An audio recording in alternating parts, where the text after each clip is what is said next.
জীবন চন্দ্রমালাকার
আমার ইচ্ছা প্রজাবাসী গণের সকলের ইচ্ছা আগামীকাল শুক্রবারে তুই হবি পুত্র ছোটা রাজা, তুই হবি ও ছোটা রাজা।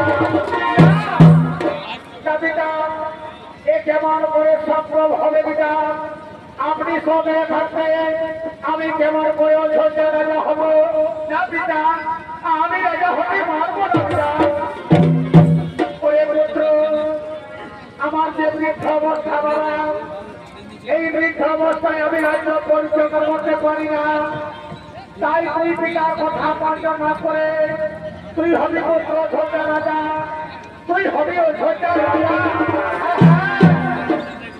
পিতা পিতার আদেশ পালন করা হলো পুত্রের কর্তব্য। তাই আপনার আদেশ আমি অক্ষরে করিব পালন।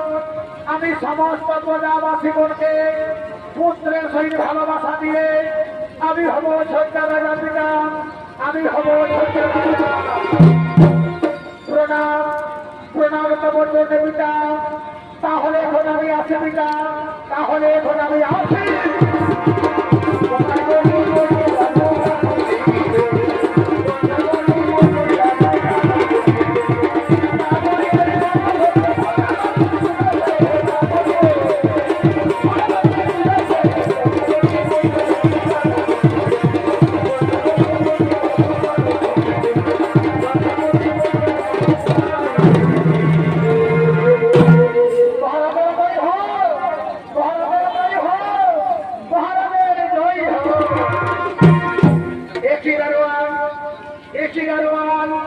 হঠাৎ সময় রাজ্যসভায় আসার কারণ জানতে পারি না মহারাজ। রাজমাতা কইকেয়ী এক্ষুনি আপনার সঙ্গে দর্শন করতে চাই মহারাজ। রাজমাতা কইকেয়ী এক্ষুনি আপনার সঙ্গে দর্শন করতে চাই। ও তুমি এই বার্তা নিয়ে এসেছ? শোনা দারোয়ান, তুমি মহারানী কইকেয়ীকে বার্তা পাঠিয়ে দাও, আমি এক্ষুনি গিয়ে তার পক্ষে দর্শন করে দেবো।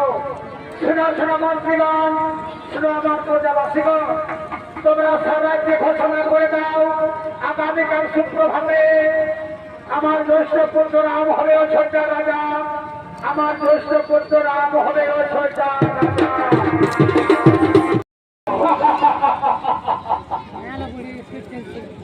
বাবু কোনো সাবট হবে বাচ্চারা, ভালো আছো রে বাচ্চারা? আমি বুঝাবো সকাল সকাল চলে আসেনি বাবা, আমার বুড়াটা কবেই সঙ্গে গেছে বাবা। মিলন হবে কত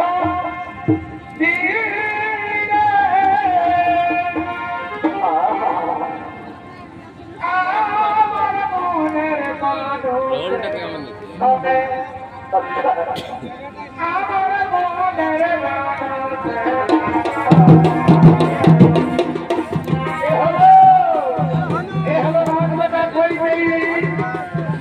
দাদাসী বন্ধুরা ও রাজমাতা কইকে চৌধুরী আগমন করছে।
মন্থরা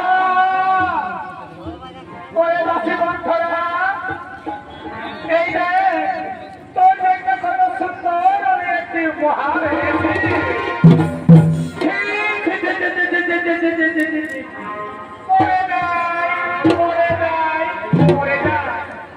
বলি হে ভগবান বলি হে হরি আজ কইকেই আমাকে কিসের আনন্দের উপহার দিচ্ছে আমি তো কিছু বলতে পারি না বলি কইকেই কিসের আনন্দে তুমি আমাকে উপহার দিচ্ছ রানী মন্থরা রে তুই কি জানিস না আগামীকাল শুক্রবারে আমাদের জ্যেষ্ঠ পুত্র রাম রাজা হবে সেই আনন্দেই তো তোকে আমি উপহার দিতে চলেছি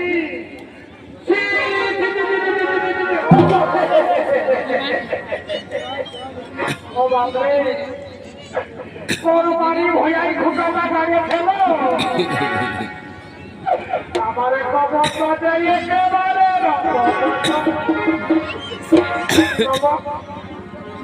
তোমরা হাসি লাগছে আমি বুড়া মায়াটা বলে হবে হাসি নাই গো তোরা ভাই বুঝাবি আমার মতন তো ভালো লাগে বুঝাবি কি বলবে রানী রাম রাজা হবে সেই আনন্দে আমাকে উপহার দিচ্ছ কিন্তু তুমি কি জানো রাম যদি রাজা হয় তাহলে তোমার পুত্র ভরত হবে দাস না মন্থরা এ কথা তুই বলিস না রে আমাদের প্রিয় পুত্ররা আমার পুত্র ভরতকে ছেড়ে প্রেমের চেয়েও বেশি হে ভগবান আমি কি বলে ধরে মরি আমি এই বুড়া বয়সে কি করে রানীকে বুঝাতে পারি কইকেই একটি কথা কার খুলে শুনে রেখো রাম যদি রাজা হয় তোমার পুত্র ভরত হবে না আর তুমি হবে কৌশল্যার দাসী না না মন্থরা আমি কারো দাসী হতে চাই না রে আমি রাজমাতা হয়ে থাকতে চাই আমি রাজরানী হয়ে থাকতে চাই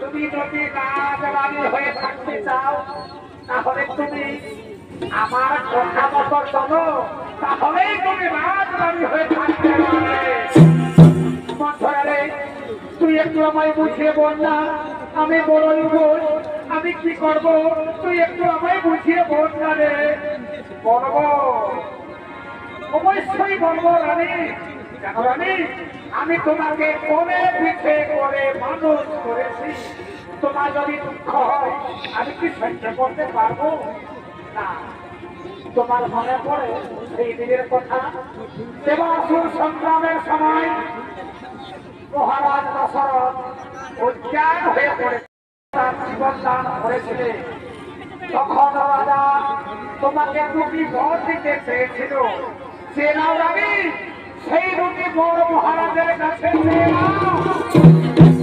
মন্থরা রে তুই আমায় একটু বুঝে বল না আমি মহারাজের কাছে কি বর চাইব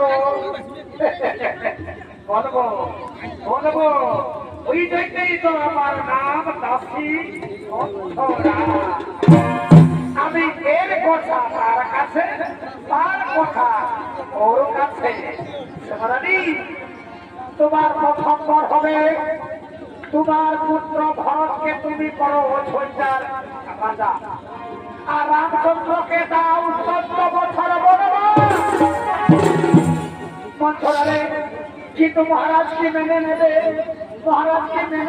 এই কথা রানী অবশ্যই মানবে সূর্যবংশের রাজা যদি একবার প্রতিজ্ঞা করে ফেলে অবশ্যই প্রতিজ্ঞা পূর্ণ করবে রানী এক্ষুনি দশরথ তোমার সঙ্গে বন্ধন করতে আসবে তুমি মায়া কান্না করো তোমার ঘুরে ফেরো সাধন ঘুরে ফেরো ভালোবাসা মাটিতে পড়ে থেকো কিছুতেই কথা বলবে না রাজা দশরথ এসে বলবে রানী আমি তোমার প্রাণ পেয়েছি আমি তোমাকে ভালোবাসি কিন্তু সাবধান, কিছুতেই মহারাজের সঙ্গে কথা বলবে না যতক্ষণ পর্যন্ত না নামের শপথ নিয়ে বক্তব্য করবে।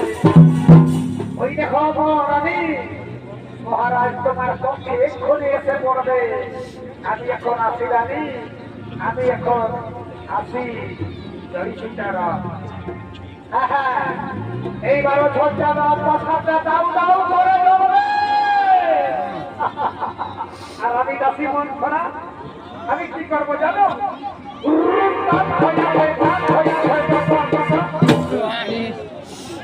জয় সীতারাম, জয় সীতারাম।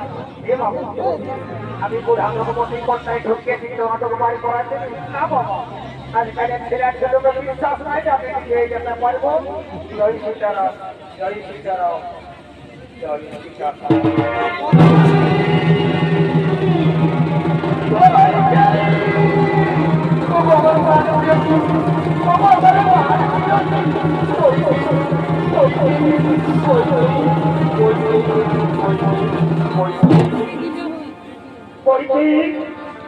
একটি রানী, তুমি রাজ সিংহাসন ছেড়ে কেন মাটিতে পড়ে রয়েছো? ওঠো রানী, কথা বলো। তুমি কি জানো রানী, আগামীকাল শুক্রবারে আমাদের জ্যেষ্ঠ পুত্র রাম রাজা হবে। আর তুমি এমন করে কেন মন কুমারে বসে রয়েছো? ওঠো রানী, কথা বলো। ও বুঝেছি, কেউ তোমাকে তাহলে অপমান করেছে। শোনো রানী, আমি সূর্য বংশের রাজা দশরথ। কেউ যদি তোমাকে অপমান করে থাকে, আমি এক্ষুনি তাকে মৃত্যুদণ্ড দেব। রানী, তুমি তো সবই জানো রানী, আমি সব রানীর চেয়ে তোমাকে আমি বেশি ভালোবাসি। বলো রানী, তুমি আমার কাছে কি চাও? তুমি আমার কাছে যা চাইবে, আমার পুত্র নামে শপথ নিয়ে প্রতিজ্ঞা করছি, তুমি আমার কাছে যা চাইবে আমি তোমাকে তাই দান করব।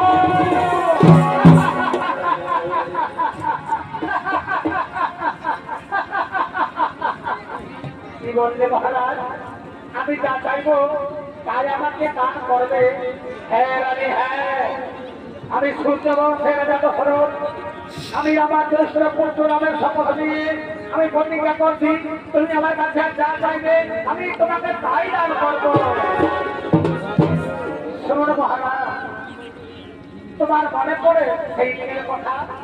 দেবাসুর সংগ্রামের সময় তুমি অসুস্থ হয়ে পড়েছিলে, আমি তোমাকে জীবন দিয়ে সেবা করেছিলাম। তখন তুমি প্রাণ ফিরে দিয়েছিলে, তখন তুমি আমাকে দুটি বর দিতে চেয়েছিলে। দাও মহারাজ, সেই দুটি বর আজ আমাকে দাও। ও, এই জন্য আমার সঙ্গে কথা বলছো না? শোনো আমার প্রাণ প্রেয়সী, আমি আমার পুত্র নামে শপথকে প্রতিজ্ঞা করছি, তুমি আমার কাছে যে দুটি বর চাইবে আমি তোমাকে সঙ্গে সঙ্গে মহারাজ। তাহলে শুনুন আমার সেই দুইটি বর। আমার প্রথম বর হলো, আমার পুত্র ভরত হবে অযোধ্যার রাজা, আর আমাদের জ্যেষ্ঠ পুত্র রামের হবে 14 বছর বয়স।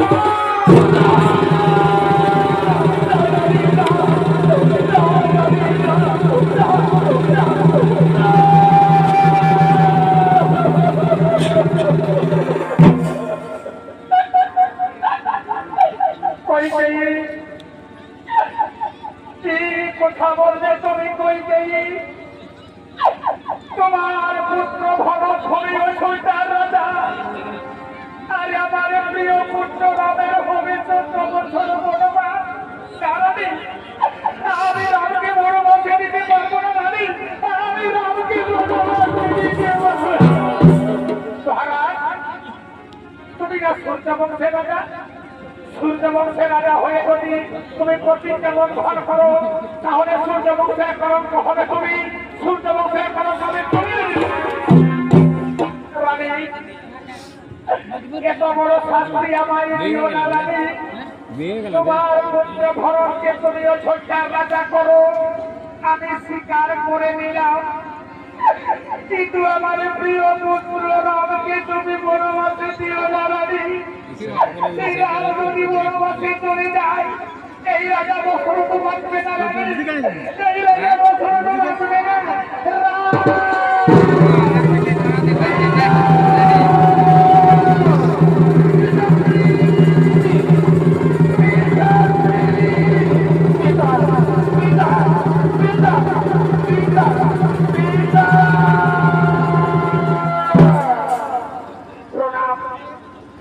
সোনাগত বর্তমানে পিতাশ্রী একটি পিতা আজ রাজ সিংহাসন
আমার যে রাজা হওয়া হলো না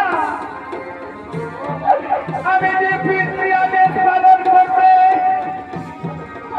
আমি তোমাদের সবাইকে ছেড়ে 14 বছরের বনবাসে যাবো মা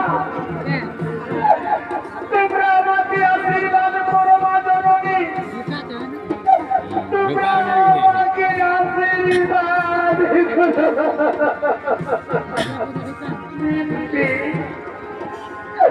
জীবনের পুত্র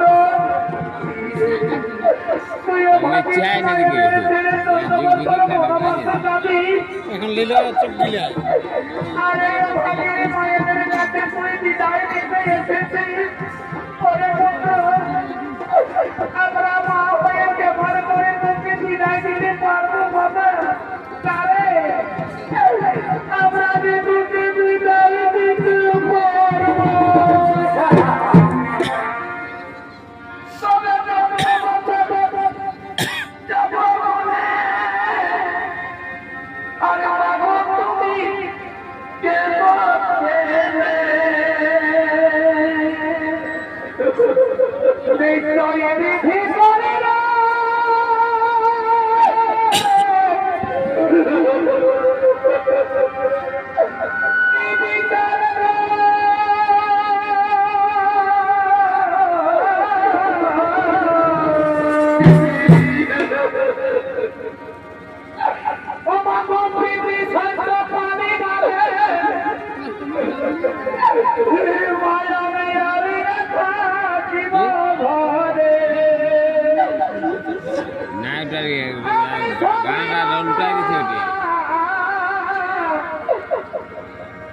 আমার পৃথিবীধা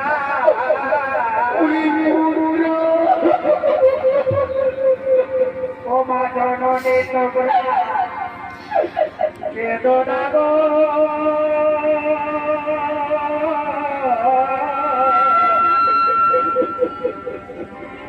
আমি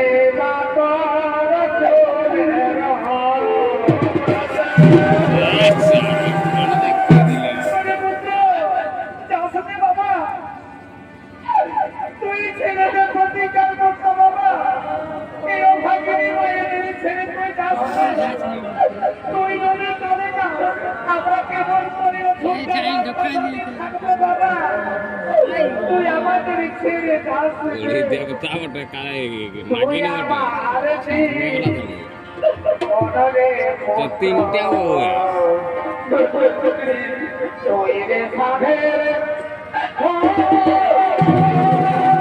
আগে সেবা করে যারা পরে সেবা করছে রাগ না দেবে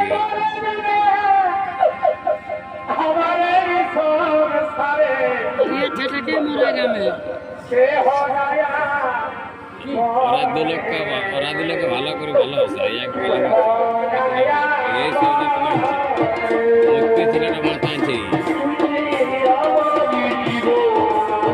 সেই জন্য একবার গেলে দিলেন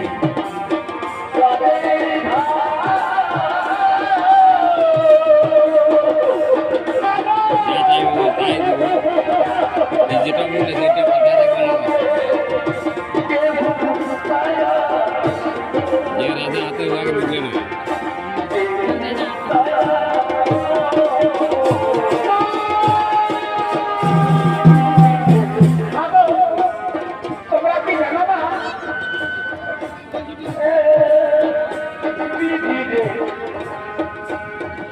যাচ্ছি কেন মা? আমি তো একা যাচ্ছি না মা, আমার সঙ্গে আমার স্ত্রী সীতা, প্রাণের ভাই লক্ষণ, তারাও যে আমার সঙ্গে বড় বসে যেতে চাইছে মা। কি কি বলে পুত্র? আমাদের পুত্রবধূ সীতার সঙ্গে বড় বসে যাবে? বড় বাসীরা, বড় বাসীরা, তুই কেন বড় বসে যাবি না? তোর পিতা মহারাজের কাছে আমরা কি জবাব দেবো মা? এই খালি পায়ে হেঁটে হেঁটে তুই বড় বসে যাস রে মা, তুই বড় বসে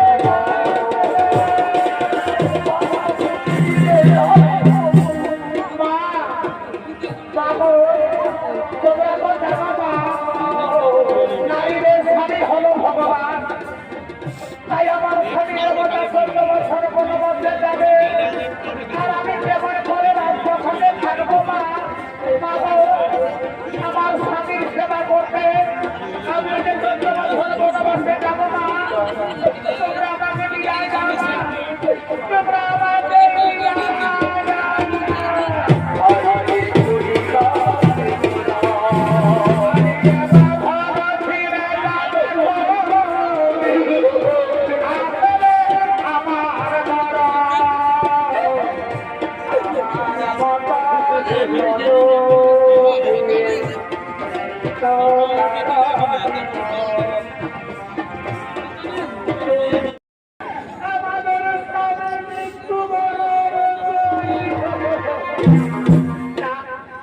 আমার এই জীবন আমি রাখতে চাই না। আমার জন্য রামের বনবাস হলো, আমার জন্য আমার স্বামী দেবতা হাইরাম হাইরাম বলতে বলতে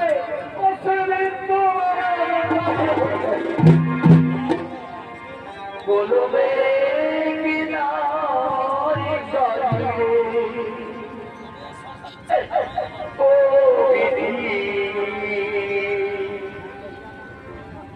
বলবে নাই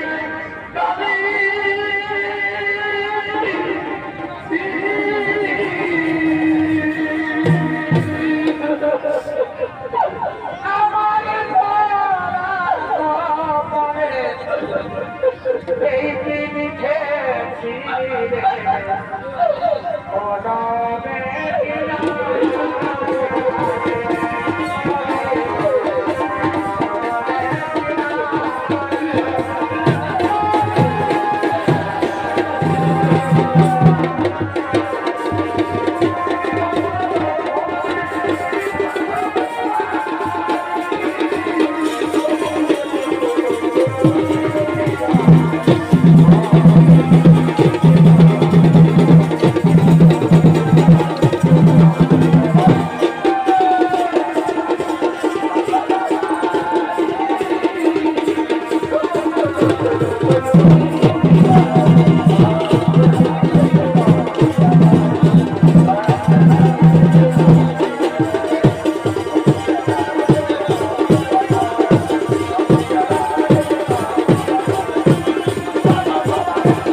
আমি একটি কথা বলতে পারবো না, অযোধ্যাবাসী কেন হাহাকার করে কাঁদছে?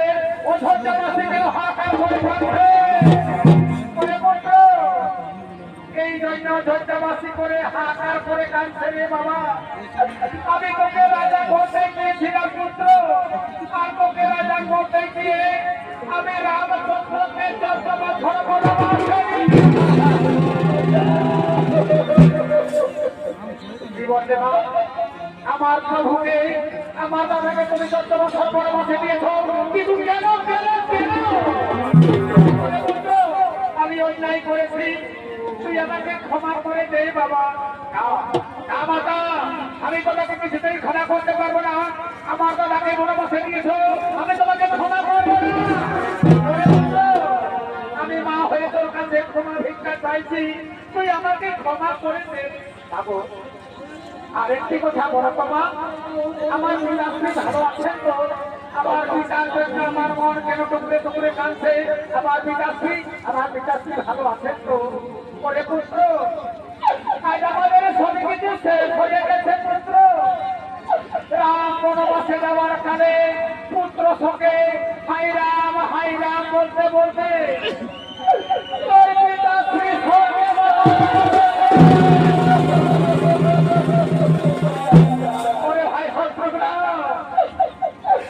ভাই শত্রুঘ্ন শুনলি রে ভাই, আমাদের পিতা নেই রে, আমাদের পিতা মৃত্যু বরণ করে রে। ওরে পুত্র, কাঁদিস না বাবা, জন্ম মৃত্যু হলো বিধাতার লিখন। চল বাবা, তোর পিতাকে আমরা সকলে শ্মশানে নিয়ে যাবো। বাবা, আমি পারবো না মা, আমার দাদা রামচন্দ্র নেই, প্রাণের ভাই লক্ষণ নেই, আমি কেমন করে শ্মশানে নিয়ে যাবো না? আমি পারবো না। ঝঞ্ঝাবাসীকে ডেকে নিয়ে আয়, ঝঞ্ঝাবাসীকে ডেকে নিয়ে আয়। ওগো ঝঞ্ঝাবাসী, তোমরা শুনছো? আমার পিতার সৎকার করতে তোমরা বাসের গলা নিয়ে এসো, সাদা বস্ত্র নিয়ে এসো, চন্দন কাষ্ঠ নিয়ে এসো।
আমার পিতাকে আমি শ্মশানে যাবো।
Hori depan dulu.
Thank you.